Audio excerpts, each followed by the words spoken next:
The galaxy was huge, filled with countless stars, worlds, and civilizations. Every species had its place, or at least that was what most believed. But there were always those who did not belong anywhere. The Zoran were such a people. They were travelers not because they loved to wander, but because they had no home. Long ago, their world had fallen to disaster. Since then, they had moved from planet to planet, always asking for shelter, always asking for peace. But again and again, they were rejected. To many, the Zoran were weak. Their bodies were fragile, their voices soft, their way of life quiet and calm. In a galaxy that respected strength, the Zoran were seen as useless. On every world they visited, the councils turned them away. Some claimed there was not enough room. Others feared they would be a burden. Some even treated them with open cruelty, mocking their small frames and timid nature. So the Zoran drifted through space in old ships that creaked with every journey. These ships were not war machines, nor were they grand vessels of trade. They were homes patched together, filled with families, elders, and children. They carried memories of loss and stories of rejection, yet still they carried hope. Somehow they believed that one day they would find kindness. One quiet cycle, as their fleet drifted near the edge of a forgotten system, they caught a signal. It was faint, but it was human. The Zoran had heard of humans before. The galaxy called Earth a death world, a place where life was harsh and dangerous. The stories said humans were strong because their world forced them to be. Most species kept away, thinking Earth was filled with wild, violent beings who could not be trusted. But to the Zoran, the stories of Earth sounded different. If humans had survived such a place, perhaps they knew what it meant to fight for life. Perhaps they would understand. Inside one of the larger ships, an elder named Kale spoke with the council of his people. His skin was pale and thin, his eyes large and bright, filled with both fear and hope. "We cannot keep running forever," he said, his voice quiet but steady. "Our ships are failing. Our people are tired. If we turn away again, I do not know how much longer we can survive. Earth may be dangerous, but perhaps danger is not the same as cruelty. Perhaps just this once we will not be cast aside." The council listened, and after long hours of speaking, they agreed. The Zoran would send a message to Earth. They did not ask for much. They did not demand land or riches. They only asked for a place to rest, a chance to rebuild, and a chance to belong. The message was simple. "We need a place to stay. Will you help us?" Back on Earth, the signal was received late one night in a quiet room in Houston, where a team of scientists and engineers monitored deep space communications. Alex Carter, a young engineer with messy hair and tired eyes, was the first to notice. He leaned over the console, reading the strange words again and again. "This isn't from any of our satellites," he whispered. "This is alien." Beside him, Megan Lewis, a communications officer, hurried to his side. She was calm but curious, always eager to learn. When she saw the message, her heart beat faster. "It's simple," she said. "Almost too simple. They're asking for help."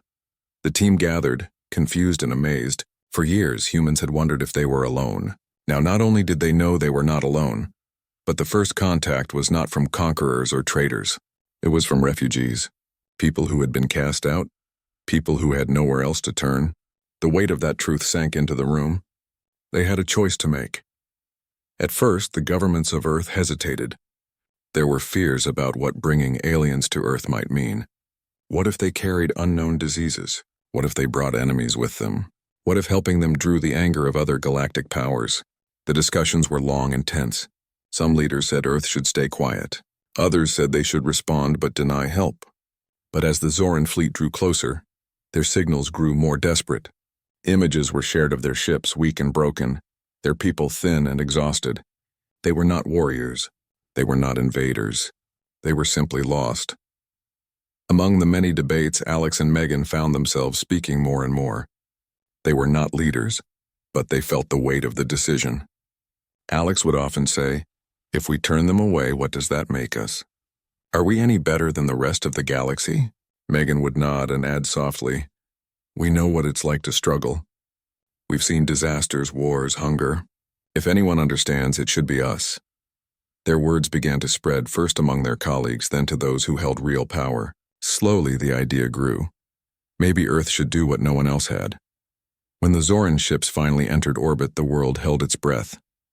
Telescopes and cameras showed the strange vessels, patched together with pieces of metal, glowing faintly with tired engines. Inside, millions of lives waited for an answer. Would Earth accept them, or would they be turned away yet again? In the quiet of that moment, Kale stood among his people, watching the blue planet below. His voice trembled as he whispered, "Please let this be the one. Let this be the place." His people, fragile and weary, looked down with him, their hopes resting on a single world that the galaxy feared but they prayed would be different. On Earth, Alex and Megan were chosen to speak first. They sat in front of the microphones, knowing their words would shape history. Megan's voice was gentle as she reached out to the Zoran with simple words. "We hear you. We see you. Tell us your story." The Zoran, unused to kindness, hesitated, but then Kale answered, his words filled with both sorrow and hope. "We have been rejected everywhere we go. We only ask for a home. We only ask not to be cast aside." That was the beginning. For the first time in their long journey, the Zoran were not ignored. For the first time, someone listened. Earth had not yet decided what it would do, but in that moment something had changed. The Zoran were no longer drifting in silence. They were no longer unseen. A door had opened, and though no one yet knew what it would mean, it was enough to bring tears to Kale's tired eyes. The galaxy was wide and cold, but now, for the first time, the Zoran felt a flicker of warmth. It came from a small blue planet that others called dangerous. To the Zoran, it looked like hope. The signal from the Zoran spread across the governments of Earth, and with it came heavy debate. Leaders met in secret halls and long calls, each weighing fear against compassion. Some argued that the Zoran could not be trusted, that their presence might bring unknown risks. Others warned that helping them might draw the attention of stronger alien civilizations who already despised humans for being unpredictable deathworlders. But many ordinary people, those who saw the images of the Zoran ships drifting in orbit, felt something different. They saw faces filled with sadness and exhaustion. They saw children holding onto parents, their bodies thin and frail. They saw a people who had nowhere else to go. Across the world, small voices began to rise, saying the same words. We should not turn them away. In Houston, Alex Carter stayed late at the communications center, staring at the blinking lights on his console. He replayed the messages from Kale and the Zoran Council again and again. Each time he heard the same gentle plea. We only ask for a home. We only ask not to be cast aside. Alex rubbed his face with both hands, wondering how anyone could ignore such words. He thought of his own family, how his parents had once struggled after a flood destroyed their home. They had survived only because neighbors had stepped forward to help. That memory stayed with him now. He whispered to himself, if we turn them away, then what makes us any better than those who already rejected them? Megan Lewis felt the same weight. She spent hours writing reports and speaking with officials, trying to explain what she saw in the Zoran. They're not conquerors, she told one government representative firmly. They're not even traitors. They're just families. They need safety, and we can give it. If we refuse, it won't just break them. It will break what we say we are as humans. Her words struck some deeply, though many still resisted. Fear was easier to hold on to than hope. When the Zoran ship sent their next transmission, Alex and Megan were chosen to respond once again. The world tuned in to watch. People gathered in homes, in schools, and in city squares to listen. It was the first time humanity spoke directly to another species while the entire planet listened. Megan leaned toward the microphone, her voice calm but warm. We hear your plea, she said slowly so the translation systems would not fail. We are discussing what can be done. Tell us more about who you are so that our people may understand you better. On the Zoran ship, Kale and several elders sat in a circle around their transmitter. Their hands trembled as they adjusted the old equipment. Kale spoke with care, his voice almost breaking as he explained their story. We were born on a world of quiet rivers and bright skies. But the land turned against us. Storms and fires took our home. We built ships to escape, believing someone in the stars would welcome us. But on every world we were denied. Some feared us, some mocked us, and some turned us away with silence. We are not warriors. We have no weapons. We are only families seeking rest. Please, if you have room, let us stay. The images broadcasted with his words showed the truth. A mother holding her child as both huddled near a dim light. Groups of Zoran repairing old wires with bare hands. Children sitting quietly, too weak to play. The pictures spread through human screens across the planet, and hearts began to change. Even those who once feared the aliens found themselves moved. Social networks filled with messages. We should help them. They have nowhere else. If Earth rejects them too, then we are no different from the galaxy that turned its back. Alex read the messages online, and for the first time in days he felt hope. Humanity, for all its flaws, had compassion. It was not just about governments and leaders. It was about ordinary people who remembered what it meant to struggle. He leaned over to Megan and whispered, "I think they're starting to listen." Megan gave him a tired smile. "Then we keep talking. We don't give up."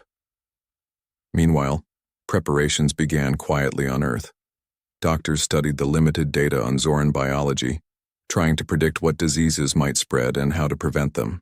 Engineers debated how to modify living spaces to support fragile alien bodies.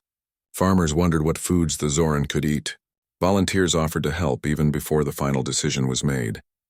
A movement was growing, and it was fueled not by fear but by a simple belief. No one should be left to die in the dark. Still, not everyone agreed.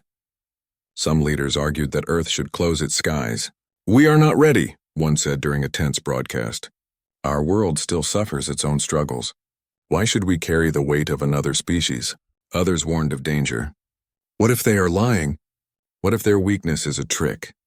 These voices found support in some places, but the tide of public opinion was shifting. Each day more people demanded compassion. Each day more voices rose to say, "Let them in." When the final Council of Nations met, the debate was fierce.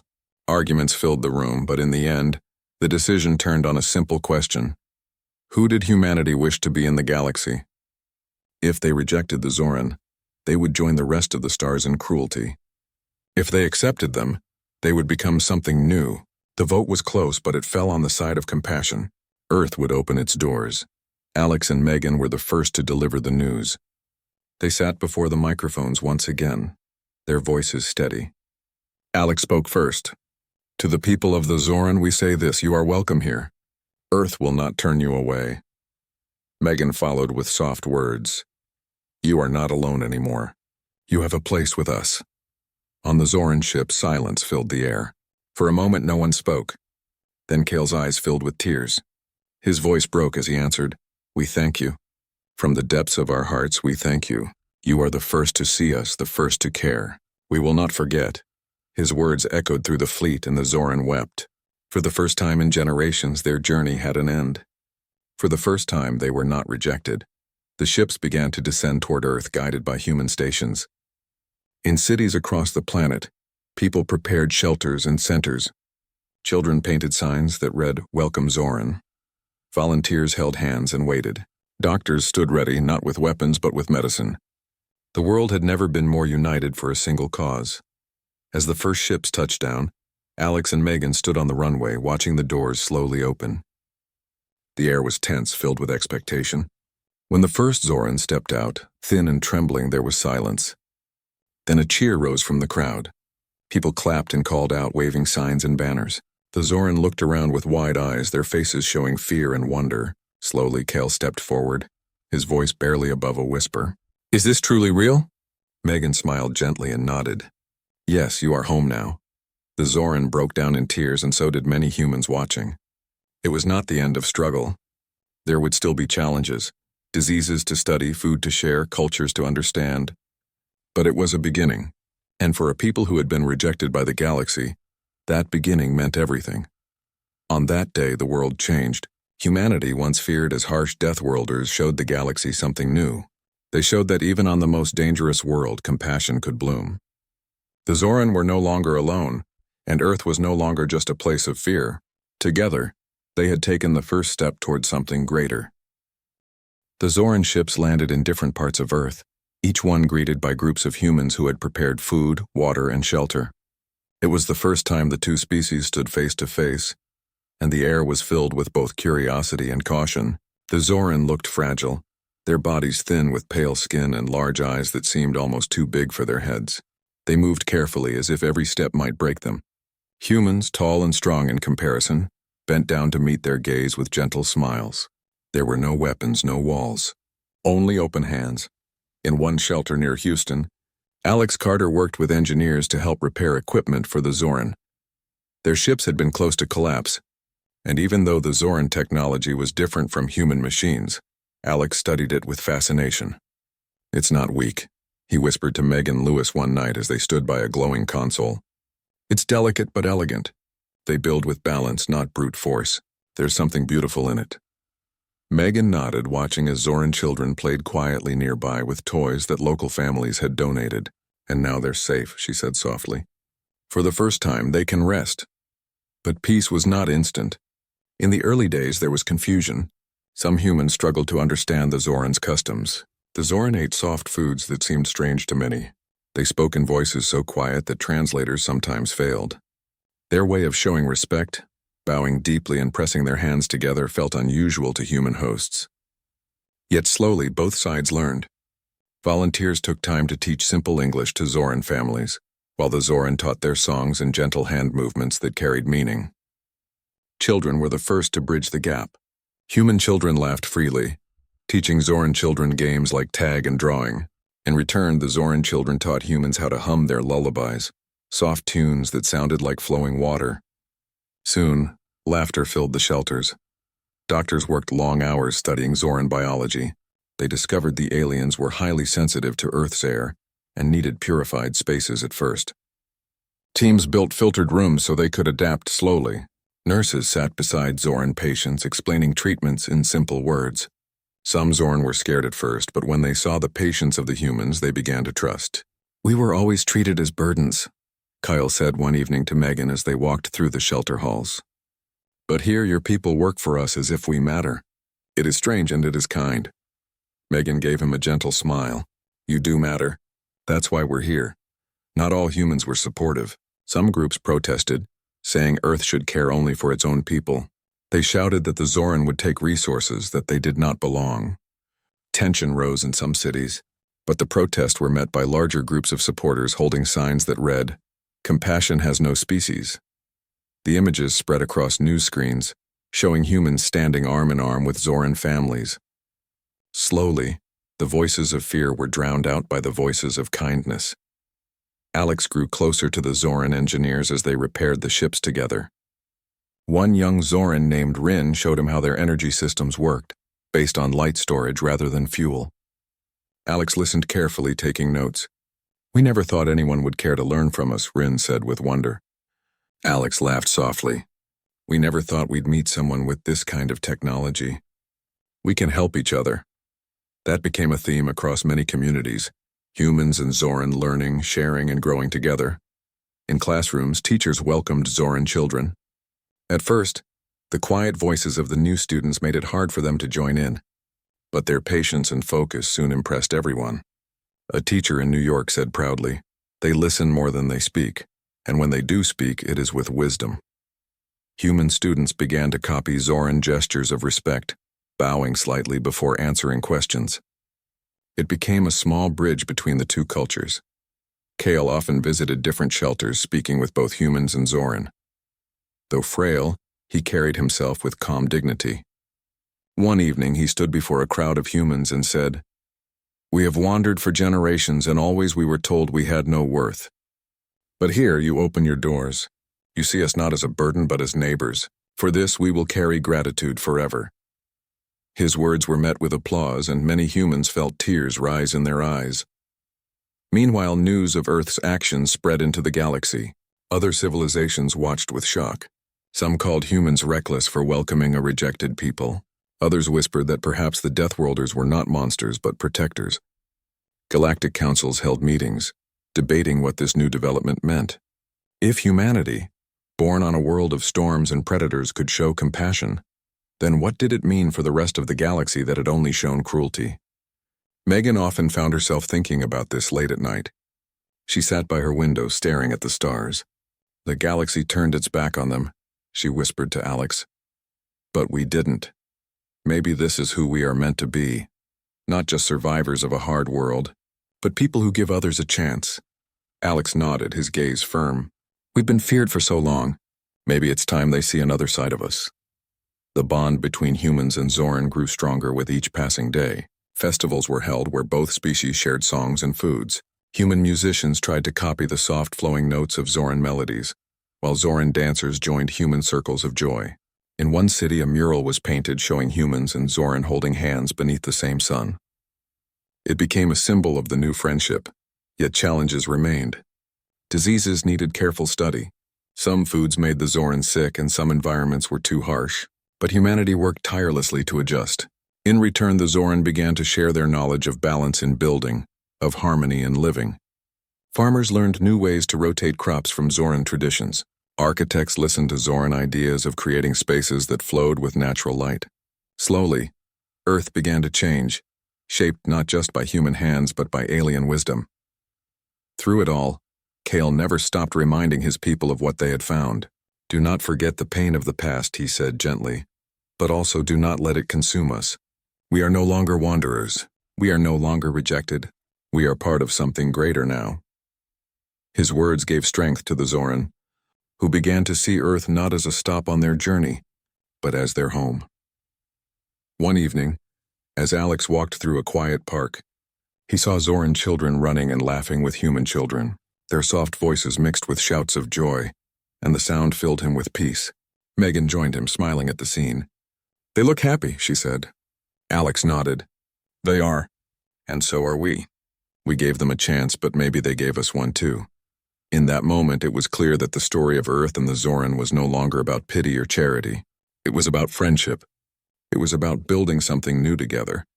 And though the galaxy still doubted on Earth, no one could deny that something extraordinary had begun. The months passed, and the friendship between humans and Zoran grew stronger. Streets that had once been quiet now rang with the sound of both human and Zoran voices.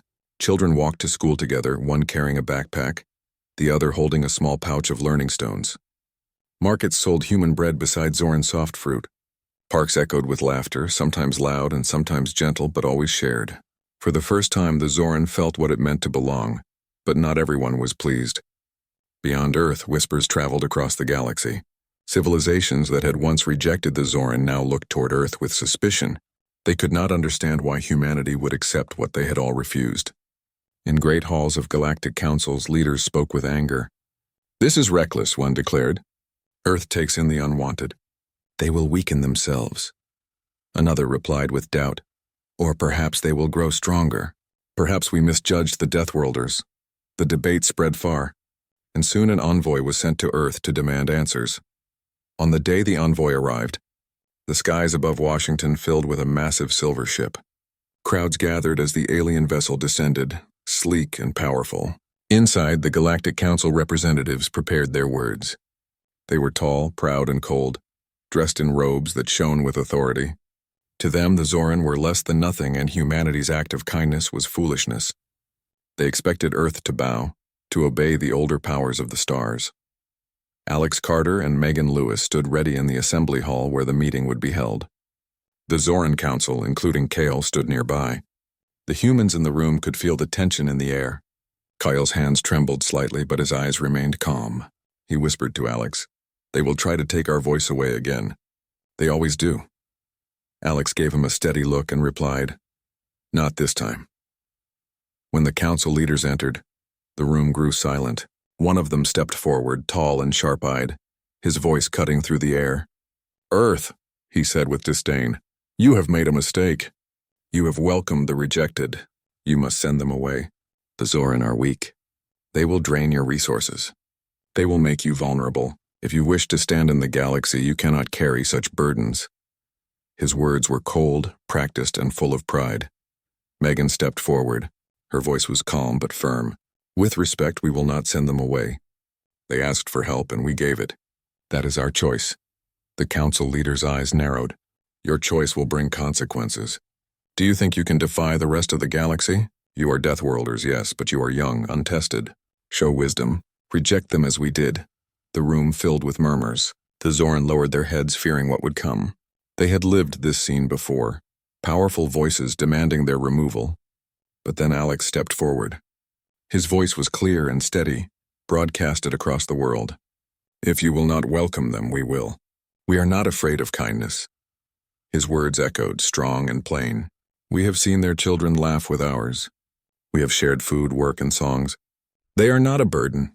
They are part of us now. If the galaxy cannot see that, then it is the galaxy that is blind, not us." Kale's eyes filled with tears as he heard those words. For the first time in his life, Someone had spoken for his people with such strength, Megan added gently. Our strength is not in rejecting the weak. It is in standing with them. If that makes us different from you, then so be it. The council envoy looked shocked. Never before had a young world spoken with such defiance. They had expected fear, expected Earth to bend. Instead, Earth had stood tall, not with weapons, but with compassion. The envoy left in silence, their threats unanswered. Across the galaxy the story spread. Some called humans fools. Others whispered that perhaps the Deathworlders were dangerous in a new way. Not because of their violence, but because of their kindness. In the days that followed, Earth celebrated. Across cities and towns, humans and Zoran gathered together. They held festivals filled with music and light. Kale stood before a crowd in Houston, his fragile voice amplified by human technology. All our lives we were told we were nothing. But here we are something. You gave us a place, and we give you our gratitude. From this day on, we walk beside you. The crowd cheered, and for the first time in generations, the Zoran felt pride. Yet even as joy spread, challenges remained. Some humans still feared the newcomers. Some still spoke of danger. But now those voices were fewer, weaker. The sight of Zoran children playing in human parks, of Zoran families working in markets, of Zoran songs sung in human schools, had softened hearts. Kindness was spreading like a flame, small at first but growing stronger each day. Alex often visited the repair docks where Zoran engineers worked with human teams. He learned more each week, fascinated by their designs. One evening he told Rin, "Your ships may look fragile, but they hold beauty we never saw before. Together we can build something greater than either of us alone." Rin bowed in his quiet way and replied, "You gave us a home. Now we give you what we know." Their friendship grew, a symbol of what humanity and Zoran could achieve together. Megan, meanwhile, spent her evenings teaching Zoran children English. She sat in classrooms with them using drawings and games. The children learned quickly, laughing softly as they tried new words. One day, a young Zoran girl hugged her and whispered, "You make us feel real." Megan held back tears as she hugged the child back. "You are always real. Now everyone can see it." Kale, though older and frailer than most, became a voice of hope. He often reminded both his people and humans that their bond was precious. "Do not let the galaxy's cruelty define us," he would say. "Let kindness define us instead." His words spread, shared on human news screens, painted on murals and repeated in classrooms. His gentle wisdom became a guiding light for both peoples. The galaxy continued to watch. Some feared Earth was rising too quickly. Not through conquest, but through alliances of compassion. Others began to question themselves. If even Deathworlders could show mercy, then what excuse did they have for their cruelty? Quietly, some smaller civilizations began to consider following Earth's example. But on Earth itself, life continued to grow. Zoran gardens were planted in city parks, their glowing flowers lighting up the night. Humans learned to sing Zoran lullabies while Zoran children laughed at human jokes. Together they built a new story, a story of acceptance, a story of belonging. For Alex and Megan, the moments of fear and struggle were worth it. One evening, as they stood in a park watching human and Zoran children play together, Alex whispered, "When we first heard their signal, I never imagined this. I thought maybe we'd just be helping strangers. But they're not strangers anymore." Megan smiled, her eyes soft. "No, they're family now." And with that truth, the bond between Earth and the Zoran grew stronger than any threat the galaxy could send. It was not forged in power or in fear, but in the simple, unshakable act of kindness, and it would change the stars forever. Years passed, and the Zoran were no longer strangers. They had built homes on Earth, planted their glowing gardens in human soil, and taught their soft songs to children in schools. What had begun as a desperate plea for help had grown into something far greater. Humanity and the Zoran were no longer two separate peoples. They were neighbors, friends, and in many ways family. Cities across Earth carried signs of this new bond. In Houston, murals stretched across tall buildings showing humans and Zoran standing side by side under the same sky. In New York, children's choirs sang songs that mixed English lyrics with the gentle humming tones of the Zoran. In Tokyo, Zoran engineers worked with humans to design energy systems that glowed softly but powered entire districts. The world had changed, and though not every moment was easy, it was clear that the change was good. Kyle, though older and weaker now, still walked among his people, His steps were slow, but his voice carried wisdom. One morning, standing in a park filled with blooming Zoran flowers, he spoke to a group of humans and Zoran together. "We once believed the stars held only rejection for us," he said, his voice trembling yet strong. "But you showed us another truth. You showed us that even in a galaxy filled with coldness, there is a place for kindness. You gave us a home, and in return we give you our gratitude, our knowledge, and our friendship." The crowd clapped, and many had tears in their eyes. Kale had become a symbol, not just for the Zoran, but for all who had ever felt unwanted. Alex Carter often thought about those first days when the Zoran signal reached Earth. He remembered the long nights in the communication center, the fear and hope tangled together. Now he could walk through a market and see Zoran selling food beside humans. He could see Zoran children racing through playgrounds, laughing with their human friends. "It was worth it," he told Megan Lewis one evening as they sat watching the sunset. "Every risk, every argument, every fear, it was all worth it." Megan smiled softly, her eyes warm. "We didn't just give them a home, Alex, they gave us something too. They reminded us who we are. Life was not perfect. There were still challenges. Some humans still felt uncertain, still whispered fears about the newcomers. Some Zorans still struggled to adapt to Earth's harsher air and foods. But these challenges no longer felt like barriers. They felt like steps on a shared path. Doctors continued to learn more about Zoran biology, adjusting treatments to help them thrive. Teachers developed new lessons that combined human history with Zoran traditions. Farmers blended crops from both worlds, creating meals that families shared together. Each small act built something larger, a life where no one was rejected. The galaxy, however, continued to watch. News of Earth's actions spread further with each passing year. Some great empires still mocked humanity, calling them reckless and soft-hearted. But others began to question their own choices. A few smaller civilizations even sent quiet messages to Earth, asking if they too might find a place among humans. Earth's reputation was changing. No longer were they seen only as Deathworlders feared for their toughness. They were becoming something new, guardians of the unwanted, protectors of those who had no place else. One day, a new council meeting was held in Geneva, and representatives from both Earth and the Zoran stood together.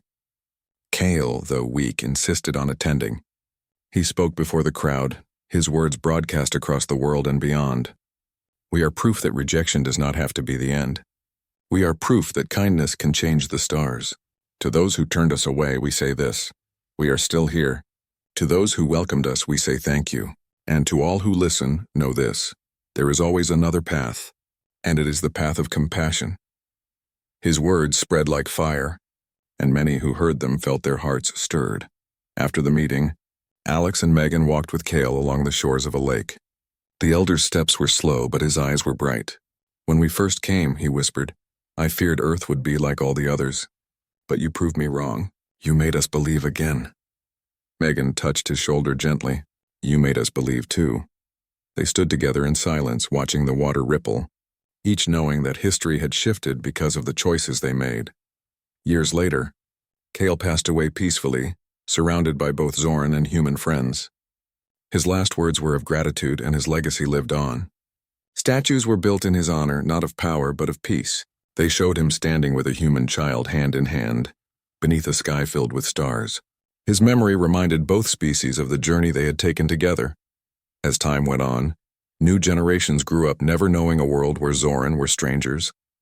For them, humans and Zoran together were simply normal. They shared schools, friendships, and dreams. They looked to the stars not with fear, but with hope. Perhaps one day they would travel together, not as wanderers and hosts, but as partners. The galaxy had once rejected the Zoran, but Earth had not. And because of that, a new story had been written. It was a story of compassion stronger than fear, of kindness greater than cruelty. Humanity had chosen to welcome those who had been cast aside, and in doing so, they had discovered a new strength. It was not the strength of weapons or power. It was the strength of open arms, of shared laughter, of a promise that no one would be left alone. On Earth, in a quiet park lit by glowing Zoran flowers, a group of children, some human, some Zoran, played together under the setting sun. Their voices rose into the evening air, filled with joy. To them, there was no difference, no barrier. They were simply children, playing freely in a world that had chosen kindness. And as the stars appeared above, It was clear that the choice made years ago had not just saved the Zoran. It had saved something within humanity too, something that would guide them forever.